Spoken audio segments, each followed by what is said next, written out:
And Heidi ho to you all. This is the Common Constitutionalist Weekly Podcast, and I am the Common Constitutionalist. Now, I've got 3 topics to discuss today.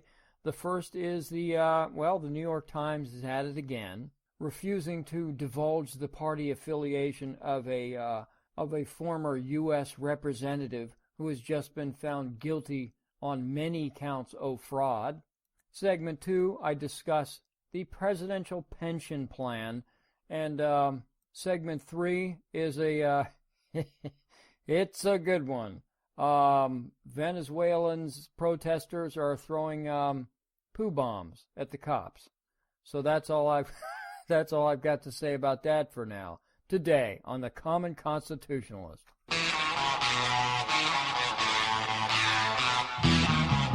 Listening to the Common Constitutionalist, broadcasting from an undisclosed location, free from the prying eyes of establishment black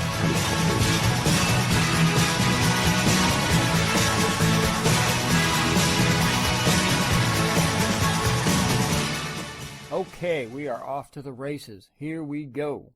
First one comes to us from Newsbusters, and they say, name that party, the New York Times edition. Yeah. They write, Newsbusters does, that New York Times reporter Matt Stevens covered the verdict in the trial of former Florida, we'll just leave the party out of it, Representative Corrine Brown. Now, as an aside, have you seen Corrine's locks, baby? Have you seen Ms. Brown's, I'm telling you, it's gotta be a wig. It just has to be a wig.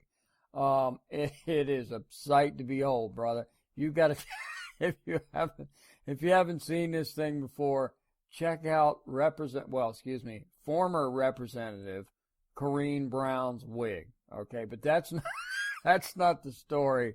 It's just the first time I ever saw this woman. I don't know when it was, but she's got this big old bouffant type head of hair, boy, and I guarantee you she's about 100 in the shade, and ain't no way that she's got that head of hair on that body. Sorry. So it is quite the wig, quite the setup. Okay, so I, once again, right off of the bat, zing, right off track.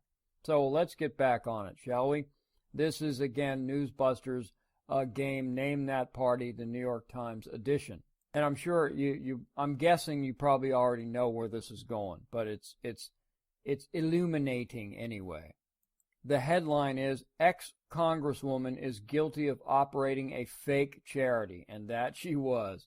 It would seem a juicy story of liberal hypocrisy and greed involving a prominent veteran liberal would be interesting and, say, pique some interest. Yet the Times initially failed to even mention that Brown is a Democrat, though it had every chance in the 570-word story to cite her Democratic Party affiliation.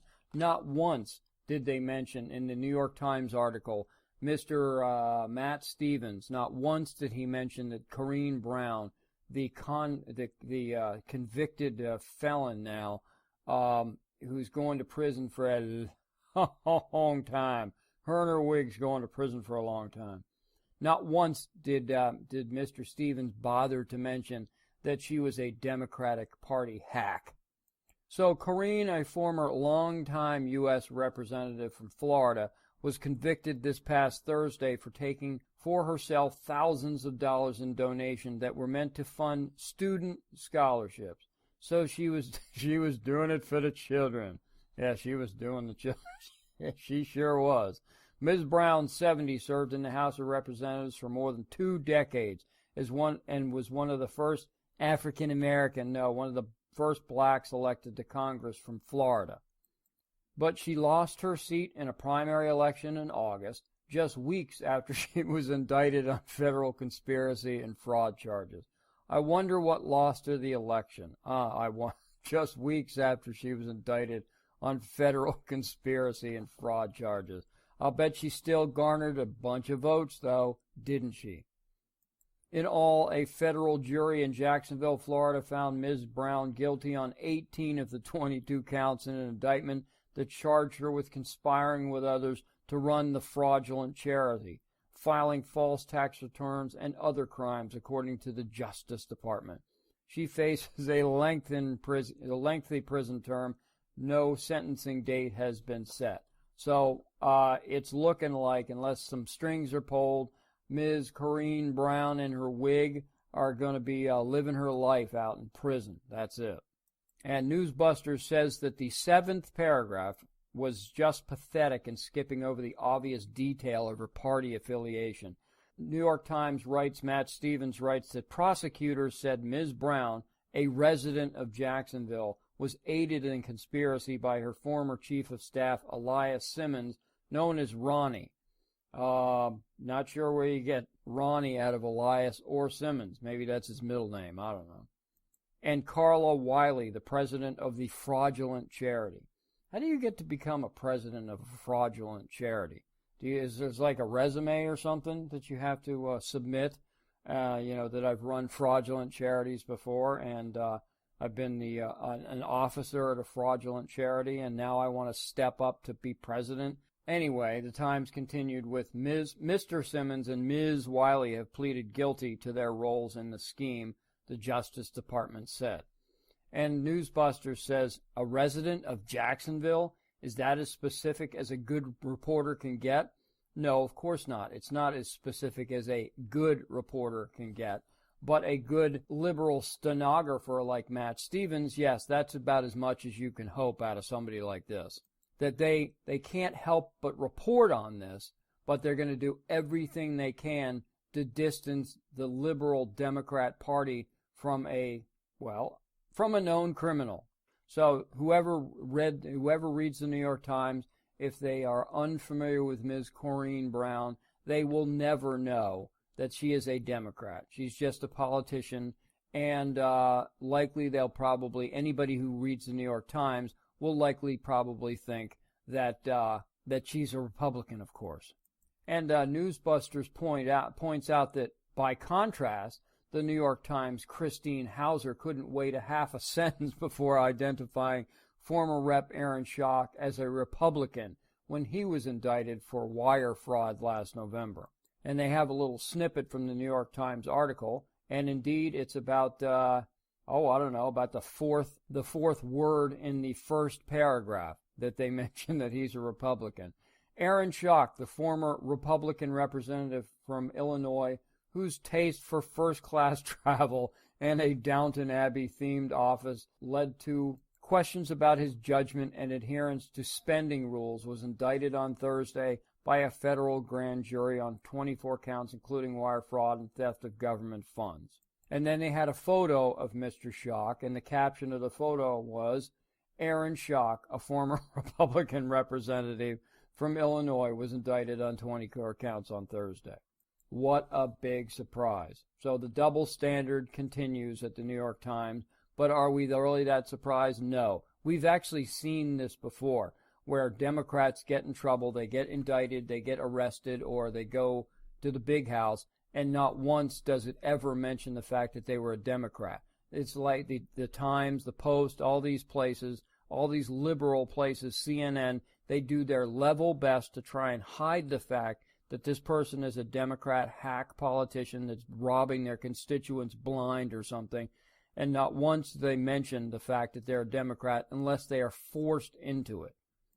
So as much as has changed in Washington, at least we know that some things remain the same. The fact that the liberal media will continue to be the liberal media, and they will continue to publish the fake news. Let's take a break, shall we?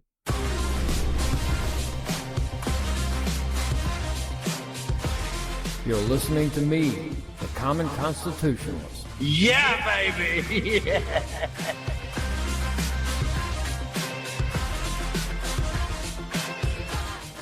Okay, welcome back. Now, this next one, this is from a newsletter I get, an email newsletter I get called Response Action Network. And I don't know who publishes this thing. I don't really look into that stuff so much. Mostly because it kind of doesn't matter. If I'm interested in something, I don't care where it's from. It could be from the Huffington Post if I'm interested in it. What do I care where it comes from? But at any rate, This is about the government pensions, and specifically it's about the president's pension, and more specifically it's about President Obama's pension, the one he gets for $400,000 pension or whatever it ends up being after he leaves office, just like every other president gets. Now they write, like so many who leave government service, former President Barack Obama gets a pension. Okay, that's true, he does. And it's a good one, too. But with his decision to take to the lecture circuit, where his going rate is $400,000 per speech, some in Congress are bringing up the possibility of adjusting his pension to reflect his lucrative new income stream. They tried to do it before in legislation that passed both the House and the Senate with little fanfare, but Mr. Obama vetoed the bill. Now, many on the right are cheering this. And this is, I'm sorry, but I've got a break for the right in cheering for this nonsense. Why is it that Obama or any of the presidents should have their pensions cut because they go out and make speeches and make a gazillion dollars? One has nothing to do with the other. If you are owed a pension because somebody passed a law or a rule or something in Congress and the president signs it, that's what they're going to get paid, then by gum, that's what you owe them, period. You don't go back and change the rule later. Well, I suppose, and that's not exactly accurate, I suppose you can. I mean, it's Congress, they control the purse strings, they can do whatever they can do within reason what they want to do. And Trump's already said, he said early on that he wasn't going to be taking a salary for being president. I think it's $1 or something like that. So the likelihood of him taking a pension is probably nil too. But that's his decision to make. I just think that this thing, it smacks of socialism. And I'm sorry about that, all you people on the right that think Obama's pay should be cut. It's none of your business, and it's none of my business, and it ain't going to make my life any better to see Obama's pension cut just because he can warrant a $400,000 speech from time to time, and he signs a $50-something million book deal with his wife to sell a bunch of worthless books that he probably didn't even write or isn't going to write. Now, Response Action Network continues. Now that former President Barack Obama has decided to accept $400,000 for an upcoming Wall Street speech, the sponsors of the bill, the congressional bill, say they'll introduce that bill in hopes that President Trump will sign it. Again, I have a problem with this. Now that former President Barack Obama has decided to accept $400,000 for a speech on Wall Street, what again?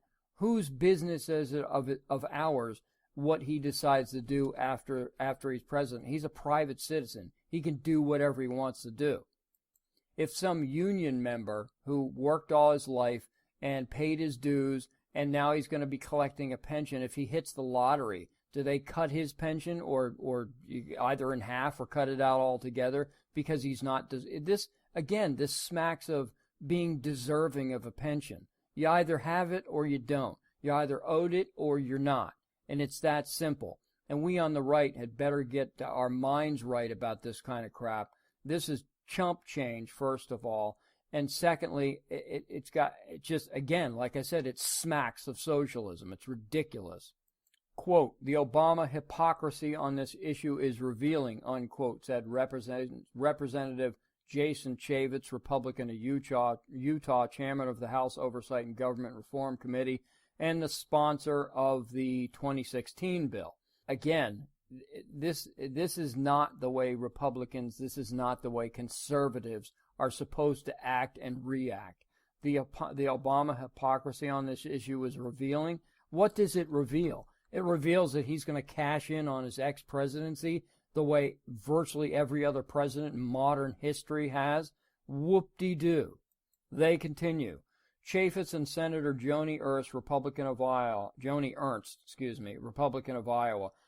the sponsor of the companion Senate bill, say they will reintroduce the Presidential Allowance Modernization Act, egads, man, this month. The bill would cap presidential pensions at $200,000 with another $200,000 for expenses. That's the $400,000.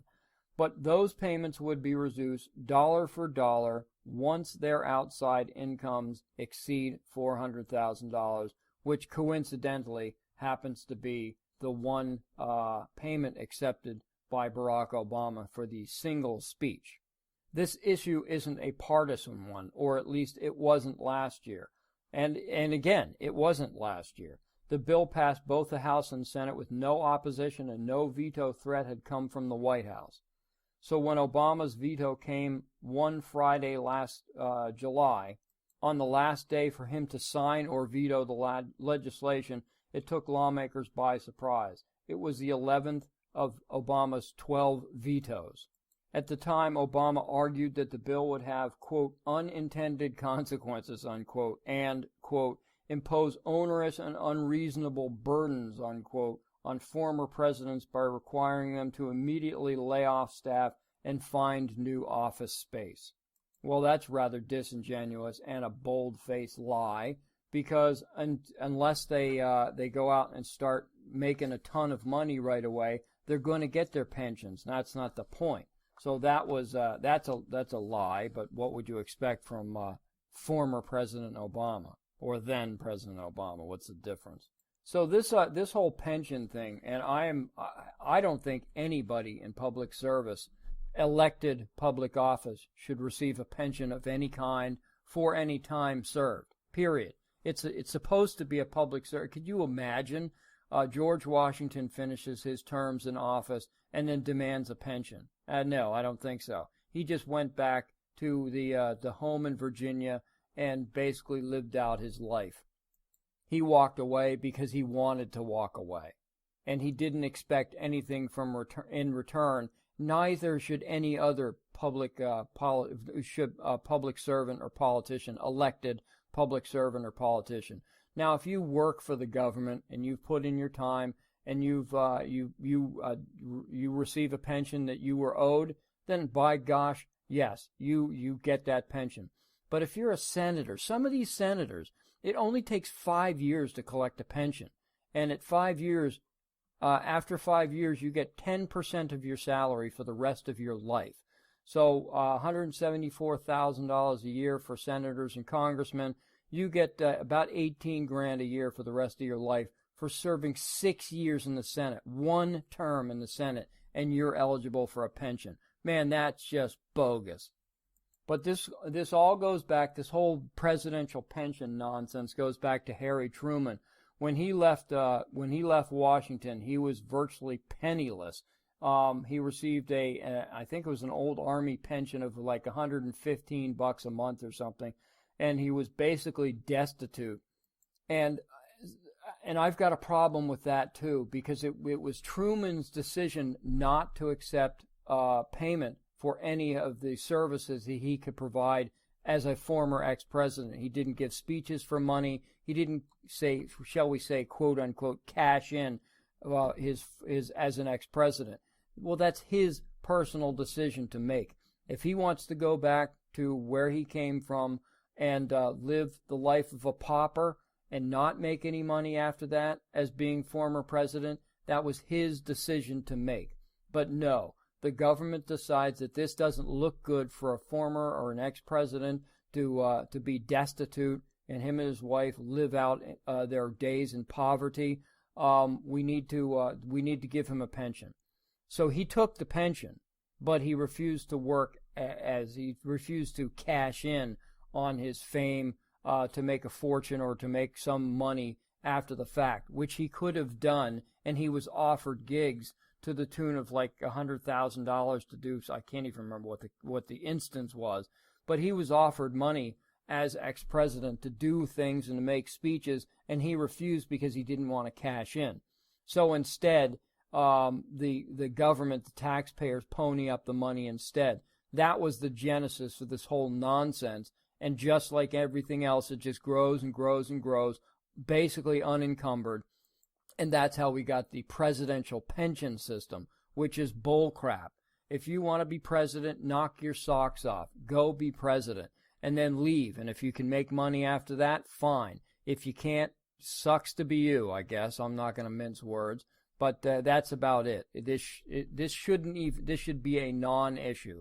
If the president is owed a pension when he leaves, then he gets his dadgum pension. If you want to adjust it later on, knock yourselves out. You are the Congress.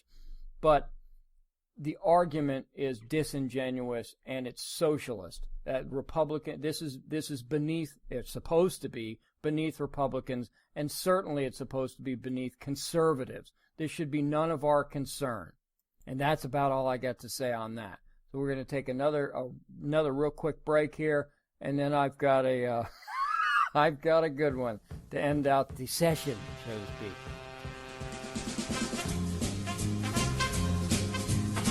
You're listening to The Common Constitutionalist. Let the truth be known.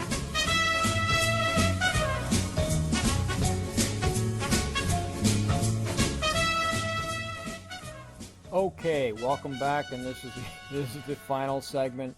And what podcast wouldn't be complete without a little ditty from the Daily Mail? So here we go.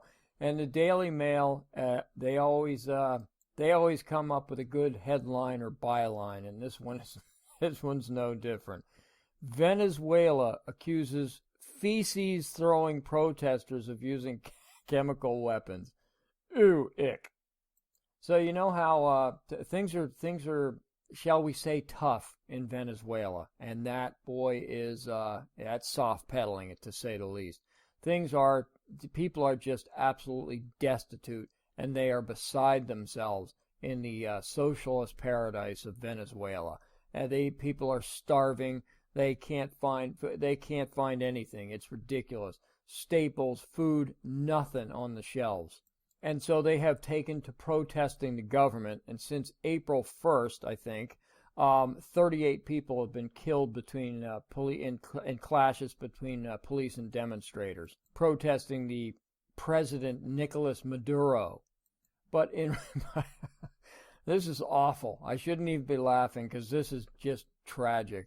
And so, you know, when the old thing that somebody's up on stage and they're doing they're tanking, man. They're singing, or they're telling jokes, or they're doing something up on stage, and they're just tanking big time.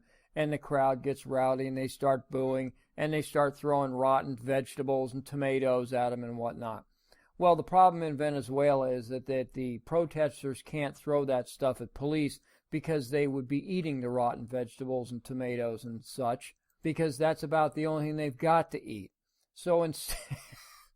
So instead, and I have seen pictures of this, so mark my words, this is absolutely true.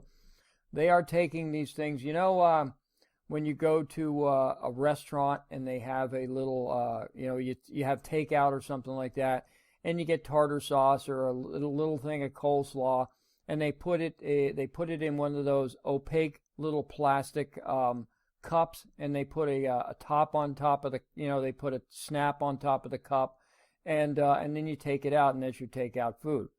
Well, instead of coleslaw or tartar sauce, the residents of Caracas have taken to filling up these plastic cups with poo, their own feces, and launching them with these huge rubber band contraptions. Basically look like giant slingshots at the cops. It's not funny. It's tragic. But if you don't laugh, I mean, it's just to see these things. And these guys have these wooden shields up, like they're members of some Renaissance fair or something like that, and they have masks on. And they've got these huge rubber band, workout bands, the blue, orange, yellow workout bands. And they have a little holder they've attached to the bands in the back, and two guys hold the bands at one end, and another guy puts the little poo-filled cup inside of the holder, and they launch these things in the air, and they'll go 60, 100, couple hundred feet, depending on the weight and mass of the poo in the cup, I guess. I don't know. So the Daily Mail says, in recent days, protesters have added pots filled with excrement to their armory, and in a play on words have called them poo-poo-toff cocktails. it's just it's so tragic down there. It's unbelievable, and it's so unnecessary. But this is the dream of socialism come true. So all you socialists in America, this is what you've got to look forward to. Launching feces cups at the police when you run out of food.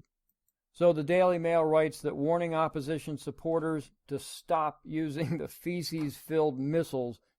I can't stand it. Judicial Inspector General Marielys Valdez, or Valdez, described the pots as a chemical weapon, and I guess it is. Frankly, I mean, you don't know what's inside these. Well, you know it's feces, but what's in the feces? Could be any number of diseases. She said the use of biological weapons is fully classified as a crime and incurs strong penalties. The use of chemical weapons, in this case human and animal feces, has consequences. It can get into the water and cause terrible contamination. And she's absolutely right. It can get into the water. Here we are worried about the groundwater when a few gallons of oil are spilled in the middle of nowhere in South Dakota, and we're all up in arms about the Dakota Access Pipeline. Meanwhile, the Venezuelan citizens are lobbing poo-poo-toff cocktails at the cops. They're landing on the ground and they're being washed into the groundwater. Yummy. Now, one of the protesters said that he was using poo-poo-toff poo-poo-toff bombs because riot police repress us with Molotov cocktails, with pellet guns, and this is our only way to throw something at them. And they're probably right, because they've got nothing else to throw at them. He said that the government is arbitrarily attacking us, whereas we are seeking a way to protest that we need a change in government. Boy, howdy, he's right there. But these people, they have a point, I guess.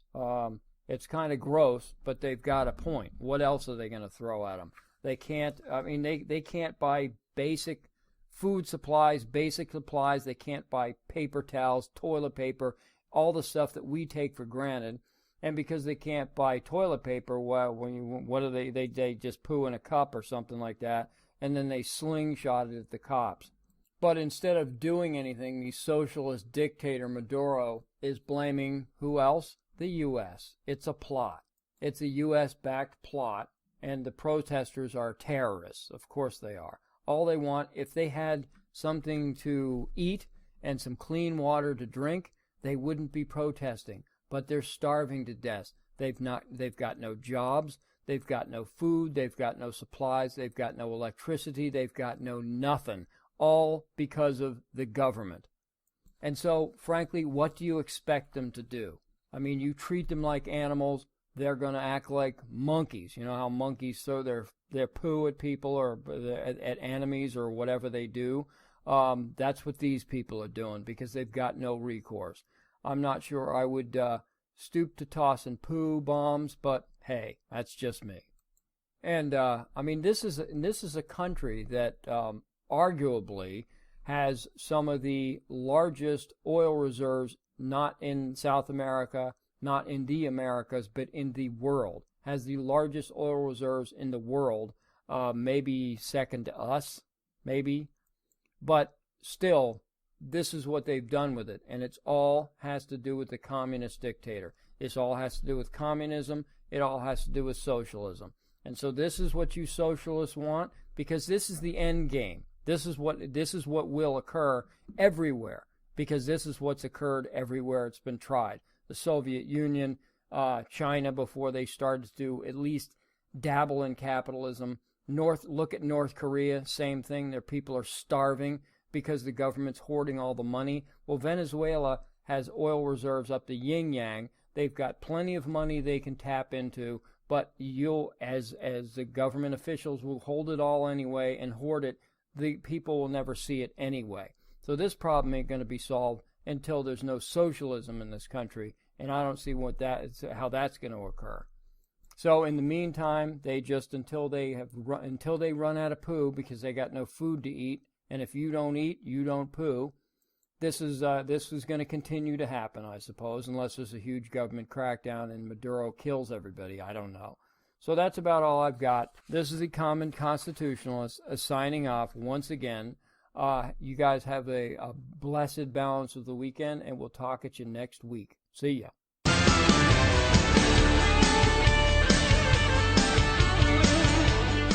Thank you for listening to the Common Constitutionalist Weekly Podcast.